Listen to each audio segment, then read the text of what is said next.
나눔으로 회복할 시간 정세윤. 김동수입니다. 네, 반갑습니다. 자, 사무처장님, 네. 저희가 올해 사실 나행시로 정말 행복한 시간들 보내고 있는데요. 얼마 전에 너무나 안타까운 사고가 있어서 깜짝 놀랐어요, 뉴스를 보고. 이태원에서 참사가 일어나서 정말 10대, 20대 우리 젊은 청년들이 너무나 안타까운 일들이 있었잖아요. 아무도 상상할 수 없는 서울 한복판에서 이제 그런 일이 일어났는데 참으로 안타까운데 우리가 조금 더 이렇게 살릴 수 있는 그런 기회가 있었을 거라고 생각이 되거든요. 네. 우리가 화면에도 나왔지만은 그 CPR 하는 장면이 나왔잖아요. 맞아요. 그걸 많은 분들이 좀 더 많이 알고 있었으면 더 많은 사람들을 구할 수 있었지 않을까 그런 생각이 들었습니다. 네, 골든타임 안에 그 심폐소생술을 잘 모두가 좀 같이 동참해서 할 수 있는 분들이 많았다면 예. 더 아까운 생명들이 이렇게 안타까운 일이 없었지 않을까라는 생각을 해보는데요. 예. 그래서 응급 상황에 대비한 행동 요령들을 평소에 알고 있으면 참 좋겠다 이런 생각을 좀 하게 됐어요. 그래서 오늘 특별히 생명을 살리는 그런 나눔을 실천하고 있는 분을 모셨습니다. 네, 예. 어떤 분일까 너무 기대되는데요. 한번 오늘 배우로 한번 가보시죠. 네, 예. 함께 가보실까요? 예, 함께 가시죠. 예.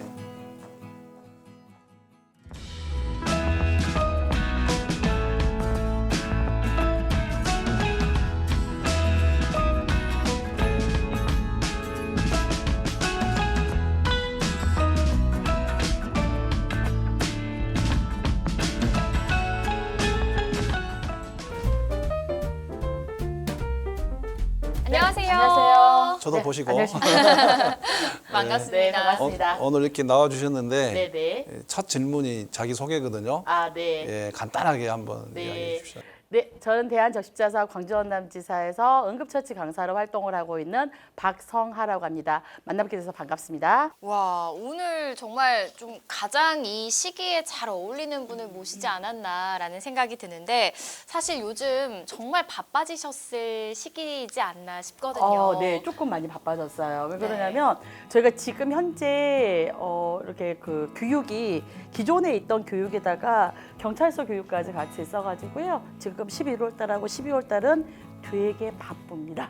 네. 지금 요즘 네. 그 이태원 네, 네. 얼마 전에 좀 안타까운 일이 있었잖아요. 네, 참사가 네. 있었는데 네. 압사잖아요. 어떻게 보면 네, 네. 그 상황에서 심정지가 돼서 네. 그 응급처치가 굉장히 필요했던 거 아닙니까? 네, 네. 그래서 굉장히 저희들이 그 장면이 뭐 이렇게 시민들이 이렇게 함께하는 장면이 좋은 것은 아니잖아요. 네, 그런 그렇죠. 그런 일이 일어나서는 안 되는데 그걸 보면서 이제 안전 강사를 네. 하면서 느끼는 게 좀 남다랐을 것 같은데요. 그 현장에서 그래도 이제 교육받으시는 분들이 어느 정도 있다 보니까 그 도움을 요청을 했을 때 너나 없이 도와주시는 그 장면 자체는 굉장히 정말 괜찮다라는 생각을 했지만은 차라리 그런 일이 없었다라고 한다면 훨씬 더 좋지 않았겠냐라는 생각을 합니다. 네. 그게 이게 아무래도 전문적으로 교육을 받고 네네. 하는 것과 네. 그냥 아마 그 이제 이렇게 보도에 의하면 네, 네. 이제 소방관이 알려줘가지고 이제 이렇게 네. 압박만 이렇게 하는 네. 게 있었거든요. 네, 네. 그렇게 했을 때 좀 아쉬운 점이랄까? 좀 바로 했다라고 한다면 훨씬 더 소생률이 높았을 것이다. 우리 심폐소생술은 항상 빨리 하는 거를 저희가 강조를 하고 있기 때문에 빨리 구조가 돼가지고 했다라고 한다면 훨씬 더 좋았을 것이다라고 생각을 하는데요.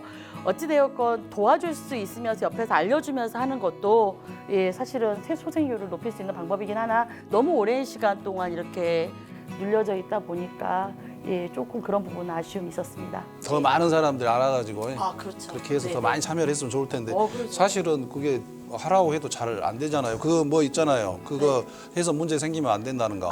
네. 저희가 응급의료에 관한 법률 제5조 2를 보게 되면 의료 종사자, 이게 의료 종사자가 아닌 사람들이 어떤 그 행동을 하다가 응급처치를 하다가 선한 마음에서 하다가 잘못되었을 때 법적으로 보호해주는 법이 있습니다. 우리 일명 선한 사마리안법이라고 알고 있는데요. 그게 이제 응급의료에 관한 법령 5조 2로 해가지고 저희가 지금 법령으로 이렇게 보호를 하고 있으니까 그런 처벌에 대한 거는 신경을 쓰지 않으셔도 될 것 같습니다. 선한 의미로 이렇게 네. 남을 도우다가 네, 어떤 네. 일이 발생했다면 네, 충분히 안전조치가 법적으로 마련이 되어 네, 있네요. 그렇습니다. 네, 사실 이렇게 저희가 안전과 관련한 이야기를 또 어쩔 수 없이 꺼내야 되는 시기이긴 한데 사실 세월호 이후부터 안전에 대한 경각심들이 너무 많았잖아요. 네, 그렇죠. 그런데도 불구하고 또 이런 일이 반복되고 하다 보니까 너무나 안타깝기도 한데요. 그래서 이런 사고가 일어나면 안 되겠지만 일어났을 때 저희가 좀 정확하게 알고 있다면 대처를 좀 잘할 수 있지 않을까 싶거든요. 그렇죠. 네, 네. 혹시 알려주실 방법들이 있을까요? 저희가 일단 사고 현장에서는 가장 중요한 거는 현장 조치입니다. 2차 사고로 인해서 내가 또 나도 사고를 당할 수 있기 때문에 그런 부분들에 대해서는 안전 조치가 된 상태에서 이제 우리가 그 환자들에 대한 부상자들에 대해서 의식이 있는지 없는지 확인을 하고 그러니까 어떻게 보면 이제 심폐소생술 방법인데요. 저희가 이제 나중에 심폐소생술에 대해서 저한테 좀 알려달라고 하셔서 그때 다시 한번 자세히 설명을 드리도록 하겠습니다만은 네. 그런 방법들을 통해 가지고 하시는 게 옳다라고 보고 있습니다. 심폐소생술을 좀 배워두면 좋겠다. 그렇죠. 네네. 저는 이런 얘기를 들었어요. 사무처장님, 혹시 심폐소생술 할 줄 아시죠? 당연하죠. 그쵸, 저희가, 네. 저희가 안전교육을 보급하고 있는 기관인데. 그럼요. 그런데 이제 이게 자주 안 하면 안 돼요. 자주 안 하면. 잊어먹어요. 네. 한 번 배웠다고 해서 이게 평생 가는 게 아니에요. 그래서 교육은 주기적으로 몇 년마다요? 저희는 지금 수료 기간 자체가 법적으로 2년마다 한 번씩. 네. 네네. 2년마다. 네네. 네. 그렇게 받게끔 하고 있습니다. 오호. 1인당 이제 2년마다 한 번씩 좀 배워두면 좋겠다라고 하셨고, 그리고 각 가정마다도요, 2명 이상씩은 꼭 배워두면 좋다라는 저는 이런 말을 들었거든요. 근데 저희가 교육 중에 하는 말인데요. 저는 할 수 있으니까 우리 가족들이 누군가가 쓰러지면 분명히 심폐소생술 할 수 있을 거예요. 네. 배우셨다 한다면 하실 수 있겠죠. 그렇겠죠. 네, 근데 내가 쓰러지게 되면 나를 도와줄 가족이 있겠느냐. 그것 때문에 저희가 웬만하면 전 가족이 다 배워두면 좋겠지만 적어도 2명 이상은 받으시는 게 좋겠다라고 말씀을 드리는 겁니다. 누군가는 네네. 알고 있어야지 서로 도와줄 그렇죠. 수 있으니까요. 이렇게 또 뭔가를 하나를 오늘 또 알아갑니다. 네. 그래서 이번에 이제 이 뭐 사고로 네. 인해서 많은 사람들이 이제 궁금해 하잖아요. 네, 막 네. 우리나라 분들은 이제 이렇게 어떻게 하면 저걸 나를 배울 수 있을까 예. 하고 또 문의도 많을 텐데 네네. 그 이야기 좀 해주시죠. 네.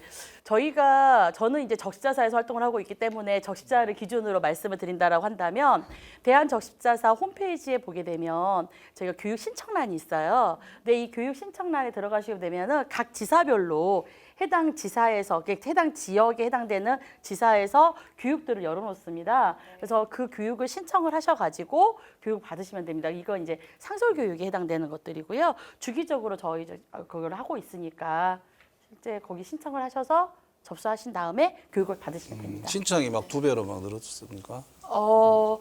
저희가 학교 선생님들 교육 같은 경우는 실제 수학여행 처리되면 열어놓으면은 우리 그 일명 BTS 컷이라 가지고 하더라고요. 예, 1분 안에 전부 마감이 돼가지고 방탄소년단 콘서트를 예매하는 것만큼이나 금방, 네. 그래서 어려웠다라고 선생님들께서 말씀을 하시는데 실제 저는 잘 모르겠어요. 그거는. 근데 이게 일정 교육들은 그런 교육들도 있고 또 그렇지 않은 교육들도 있습니다. 그래서 항상 이제 체크하시고 해당되는 교육을 신청하신 다음에 받으시면 되겠습니다. 그래서 교육을 쭉 해보니까 네. 한 20년 하셨잖아요. 저는 이제 올해 18년째. 네. 뭐 안전교육. 20년인데. 20년 아직 안 됐습니다. 거의 네네. 직원입니다. 그런데 이제 네. 시간을 내서 네. 자기 본업을 또 하면서 네, 네. 보통 우리 강사님들이 네. 그런 활동을 하시잖아요. 네, 네. 예. 그래서 재능 기부라고 보시면 됩니다. 네. 네, 네. 그래서 이제 그런 활동에 대해서 이제 많이 하고는 있는데 아까 이런 사고가 나면 또 부족하다는 생각이 들잖아요. 그렇죠. 네. 네. 그래서 이제 그렇게 강사 활동을 하면서 조금 더 이렇게 우리 그 CPR 응급처치 교육이 좀 확대됐으면 하는 어떤 식으로 확대됐으면 좋겠다 이런 생각을 좀 해보셨을 것 같은데요. 글쎄요, 저희가 지금 그런 부분들에 대해서는 확대 방안이라는 거는 저희가 뭐 이렇게 해야 되겠다라고 한다 그래서 생각하는 대로 되는 건 아니기 때문에 사실은 조금 어려움은 있는 것 같고요. 지사에서는 사실 저희 지사 같은 경우도 안전교육을 많이 열어놓고 있긴 하지만 실제 그거에 해당되는 분들이 접수를 하셔서 받으실 때 보게 되면 어쩔 수 없이 법정 교육이니까 받아야 되시는 분들도 있고 그리고 내가 순수하게 와서 정말 이걸 배워야 되겠다 해가지고 오시는 경우들도 있고 그러는 것 같아요. 그래서 그런 거는 확대 방안이라기보다는 이런 사고들이 있을 때마다 이렇게 사람들이 확 이렇게 냄비 끓듯이 예, 신청을 하고 또 그 다음에 좀 어느 정도 잠잠해지면은 좀 이렇게 빠졌다가 하는 그런 건 좀 아쉬움이 있긴 하지만 그래도 이렇게 내 가족을 위해서 배운다라고 생각을 하시고 교육을 신청을 하시면 받으시는 게 훨씬 더 좋지 않을까라는 생각을 지금 해봅니다. 우리 학교에서도 네. 의무 교육으로 하지는 않잖아요. 학교에서는 지금 학교 선생님들을 세월호 이후에 지금 교직원 심폐소생술이라 그래서 저희가 계속 진행하고 선생님들은 있습니다. 그렇게 하는데 네네. 학생들한테는 의무 교육은 아니죠. 아니요. 그 학년이 지정이 돼 있어서 제가 지금 몇 학년인지 정확하게 기억을 못 합니다만은 이렇게 초등학교 때 한 학년, 중학교 때 한 학년 이렇게 해가지고 의무적으로 학교에서 교육을 시켜야 되는 걸로 알고 있습니다. 전교생을? 네네, 전교생을. 그럼 학교 선생님이 시키는 거예요? 뭐 보건교사 선생님들이 시키시는 경우들도 있고요. 저희들을 불러가지고 신청하시는 경우들도 있고요. 예.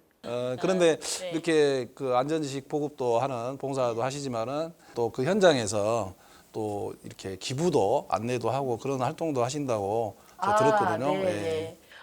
저희가 교육 도중에 저희 이렇게 나눔에 대한 것들 설명을 드리고요. 거기에서 저희 후원회원을 모집을 해서 저희가 적십자사에 전달해드리고 있습니다. 꽤 많이 그 하시잖아요. 왜냐하면 생명을 살리는 네. 일이 이제 적십자 일이기 때문에 네, 네. 거기에 이제 동참을 이야기를 하니까 우리 강사님이 하시니까 네, 네. 또 이제 교육생들도 좀 호응을 해서 네. 뭐 연간 제가 보니까 꽤 많이 하셨어요. 네. 예. 올해만 해도 이제 코로나 때문에 대면 교육을 많이 못했는데 한 200건 가까이. 저희 해서, 강사회에서 이렇게 그동안 그러니까 하신 거고요. 예, 네, 네. 주도적으로 이제 회장님 하면서 네. 200건을 해가지고 네. 정기 후원을 월 한 300만 원 이상, 와. 연간이면 3,600만 원 이렇게 되거든요.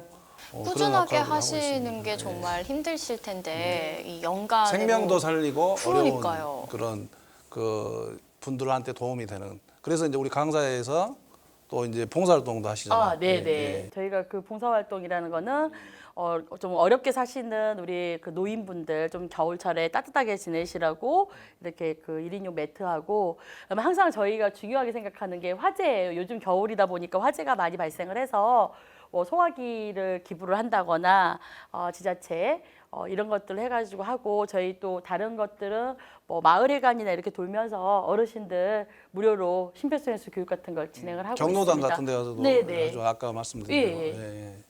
우리 경로당 같은 경우는 사실 어르신들 모으기가 되게 힘들어요. 왜 그러냐면 농번기철이나 이런 때에 걸리게 되면 되게 어렵지만 지금 이런 시기는 다들 끝나신 시기라 오시라 그러면 오셔서 또 열심히들 들으시거든요. 그래서 저희들이 언제든지 요청하시는 곳이 있다라고 한다면 가서 진행을 하고 있습니다. 강사님 이제 심폐소생술에 대해서 말씀해 주셨는데 네네. 저희가 얘기만 들어서는 잘 모르잖아요. 네. 그래서 실제로 이렇게 저희도 한번 해보는 그런 시간을 가졌으면 좋겠는데요. 네. 함께 그럼 좀 알려주시겠어요? 예, 알겠습니다. 이번에 이제 많이 시민들이 관심이 있잖아요. 네, 우리 네. 시민 여러분들 쉽게 네네. 간략하게 예, 알겠습니다. 이제 비법을 좀 네네. 알려주세요. 간단하게 예, 네, 예. 알려드리도록 하겠습니다. 예. 네. 네. 한번 보시죠. 네. 예.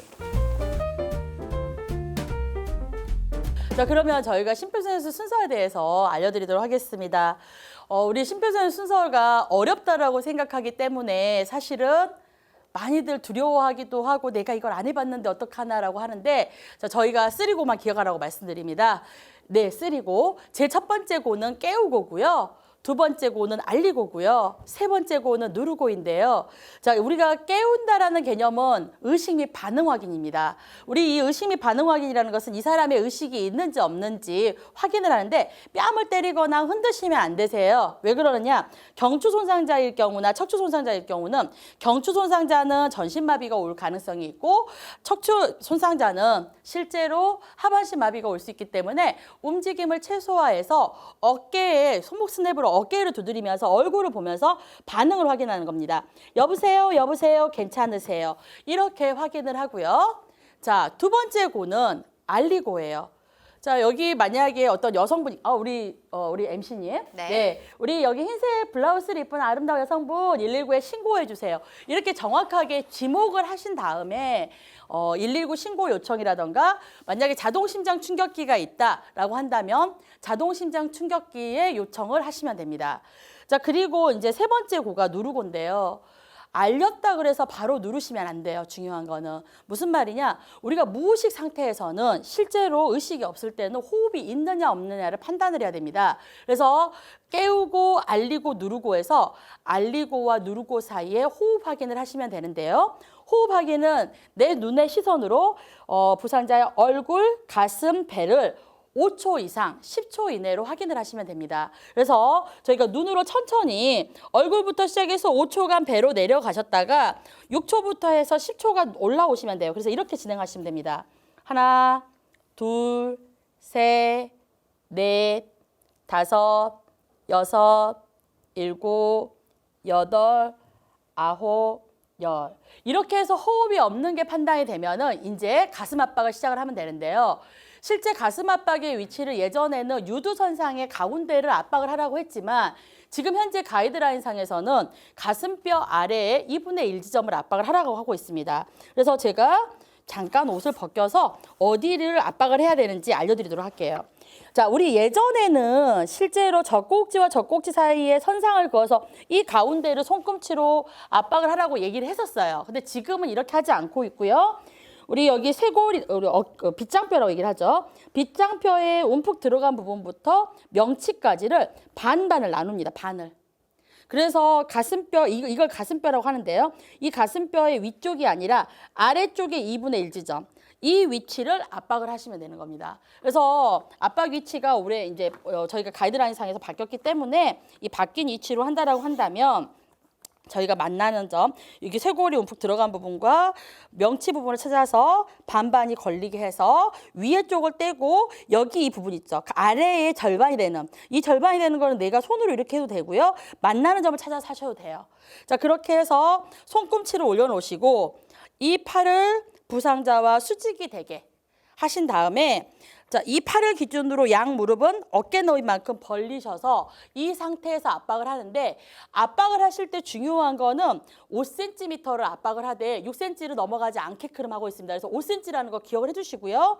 빠르기는 분당 100에서 120회 빠르기로 해가지고 압박을 하는데 압박을 하실 때 보면 얼굴을 보고 하시는 경우들이 많이 있어요. 근데 얼굴을 보시게 되면 몸이 틀어지게 됩니다. 그래서 항상 시선은 내 손등을 보시고 압박을 하시면 됩니다. 그래서 저희가 압박을 하는 거 시범을 보여드리도록 하겠습니다. 하나, 둘, 셋, 넷, 다섯, 여섯, 일곱, 여덟, 아홉, 열, 열하나, 열세, 열네, 열다섯, 열일곱, 열여덟, 스물, 스물하나, 스물둘, 스물셋, 스물다섯, 스물여섯, 스물일곱, 스물여덟, 스물아홉, 서른. 이런 식으로 해서 30번씩을 한 사이클이라고 하고 이거를 계속해서 반복적으로 하시면 되는데요. 압박 시 주의해야 될 거는 수축을 5cm를 했다. 그럼 이완도 5cm 해주셔야 된다는 거. 요것만 잘 지켜서 하시면은 문제없이 살릴 수 있습니다. 자, 이상입니다. 어쨌어요, 소연 씨? 그 보니까 시범하고 하는데 할 수 있겠어요? 아, 저는 사실 이게 네. 좀 어렵다고 생각했거든요. 제가 이렇게 할 수 있을까라고 생각했는데 이렇게 실제로 막상 배워보니까 이제 좀 자신감이 생겨서 제가 응급 상황이 오면 이제는 좀 해볼 수 있지 않을까. 나중에 그러면 정식으로 배울 거예요? 기회가 된다면 저는 꼭 배우고 싶어요. 네, 꼭 네. 그러시기 바랍니다. 이번엔 짧게 했지만 4시간 이상 받아야 돼요. 4시간씩 받으면 네. 저도 강사할 수 있나요? 강사는 안 돼요. 강사를 한 60시간 이상 받아야 돼요. 아, 그렇군요. 예. 그러면 저처럼 이렇게 강의를 좀 더 배워보고 싶다 하시는 분들은 어떻게 신청을 할 수 있을까요? 저희가 적시자사의 홈페이지를 보시게 되면은 각 지역마다 이렇게 아까 말씀드렸다시피 이렇게 강습들이 개최가 되어 있는데요. 지금은 이 모든 게 다 온라인 시스템으로 되어 있다 보니까 일반 과정을 필히 받으셔서 수료 번호가 가지고 있어야지만이 신청이 가능합니다. 그래서 응급처치 일반 과정 8시간을 받으시고 강사 과정이 지금 52시간으로 바뀌었어요. 그리고 평가 별도로 바뀌었는데요. 52시간 교육 수료 후에 평가 보시게 되면 저희처럼 활동을 할 수 있고요. 우리가 수상안전 교육 같은 경우는 인명구조 요원 자격을 취득하신 이후에 똑같이 강사 52시간 교육 받고 평가를 받으시면 됩니다. 꽤 많이 교육이 필요해요. 네. 이게 사람을 교육 시간이 살리는 되게 거기 길어요. 때문에. 근데 이제 다만 저희가 강사교육에서는 그냥 어떤 실기를 숙달시키는 과정만 하는 게 아니라 저희처럼 이렇게 앞에 나서서 이야기하게 발표를 할 수 있는 발표력을 길러주기 때문에 저는 이 교육이 되게 좋은 것 같아요. 여기는 실기 네, 잘하실 것 같아요. 네, 네. 강습하는 네, 강사 네. 그 실기는 필요 없어요. 저는 이것만 열심히 하는 걸로. 네. 네, 이거 배워서 이제 부모님하고 계시니까 또 그런 대처도 할 수 있고 그랬으면 좋을 것 같습니다. 네. 자, 그러면 오늘 저희의 마지막 질문을 한번 드려볼까 합니다. 강사님께 나눔이란 어떤 의미일까요? 저는 저한테 나눔이라는 것은 뿌듯함입니다. 뿌듯함. 네, 네. 네. 왜 그러냐면 그 말 한마디 참 그게 고마운 것 같아요. 예전에 봉사활동을 나갔을 때 뭐 압록 유원지 같은 데 이런 데 갔을 때 제가 길게는 나가지 않았지만 거기 압록 유원지를 한 4, 5년 정도 나갔던 것 같으니까요. 제가 활동하면서 거기에 나갔을 때 정말 힘든 상황에서 이렇게 도움들을 드렸을 때 그 감사합니다라는 그 말 한마디가 그 피곤을 다 녹이더라고요. 그래서 저는 나눔은 뿌듯함이다라고 이렇게 얘기를 합니다. 나눔은 뿌듯합니다. 뿌듯함. 네, 저에 대한 뿌듯함. 네. 앞으로도 뿌듯한 마음들 많이 느껴가시길 바라면서 알겠습니다. 그렇게 할게요. 오늘 인터뷰 해주셔서 너무 감사드립니다. 아니요, 불러주셔서 감사합니다. 감사합니다. 네, 예. 감사합니다. 고맙습니다. 네. 나눔이 행복입니다. 네, 오늘은 박성아 대한적십자사 광주 전남지사 안전강사 봉사회 회장님과 함께 해봤는데요. 아무래도 또 안전에 대한 생각들을 조금 더 할 수 있었던 그런 시간이 아니었나 잘 싶습니다. 배우셨어요? 아까? 네, 잘 예. 배웠어요. 이제 잘할 수 있을 것 같아요. 그래요. 예. 그래서 이번 이제 국민적인 어떻게 보면 참사잖아요. 네. 그래서 이제 이런 안전 강습도 굉장히 우리 시민들이 또 필요하지만은 현재 이제 그 사고를 보고 굉장히 충격을 받았잖아요. 맞아요. 전 국민이 사실 우울해지는 그런 현상이 있습니다. 그래서 또한 그걸 예방하기 위해서 또 대한적십자사에서는 재난심리회복지원센터를 운영을 하고 있습니다. 그래서 지금 24시간 그 상담 안내를 무료로 하고 있거든요. 네. 그래서 조금 아셔요? 알고 있습니다. 우리 현장에 있었던 분들뿐만 아니라요. 대중매체를 통해 노출된 분들에게도 이렇게 지원을 하고 있다고 하니까 상담이 필요하시면 상담이 필요하신 몇 분들은 번으로? 예. 재난심리회복지원센터 대표번호 1670-9512를 통해서 상담을 받아보실 수가 있다고 합니다. 많은 분들께서 또 함께 좀 어렵거나 힘들다라고 이제 마음이 드시는 분들은 이 대표번호로 전화하셔서 심리 지원을 받아보시는 것도 좋을 것 그리고 같습니다. 또 CPR 응급처치 교육을 받고 싶은 분들은 그분들은 우리 네. 062-570-7741로 연락 주셔서 꼭 응급처치 심폐소생술 교육들을 함께 해주셔도 좋을 것 같습니다. 그래서 이렇게 생명 나눔 이야기도 오늘 했고 그러나 이제 날씨가 좀 쌀쌀해지니까 네. 또 어려운 분들이 있습니다. 이분들을 위한 또 모금이 또 시작이 되는 또 달이기도 하거든요. 맞습니다. 12월은 항상 우리 어려운 이웃들을 위해서 함께 해주시면 좋겠다라는 생각이 드는데요. 적십자 회비 모금 기간에 또 필요한 곳에 전달될 수 있도록 마음을 함께 모아주시면 좋을 것 같습니다. 위쪽에 ARS 전화번호로 네, 함께 하실 수 있죠? 예. 그리고 이제 이렇게 함으로써 우리가 항상 이야기했던 나눔으로 행복한 시간이 되시기를 바랍니다. 네, 나행시 오늘 나눔 이야기는 여기서 마치겠습니다. 저희는 다음 시간에도 따뜻하고 행복한 이야기로 찾아오겠습니다. 지금까지 정세윤, 김동수였습니다. 다음 시간에 또 만나요.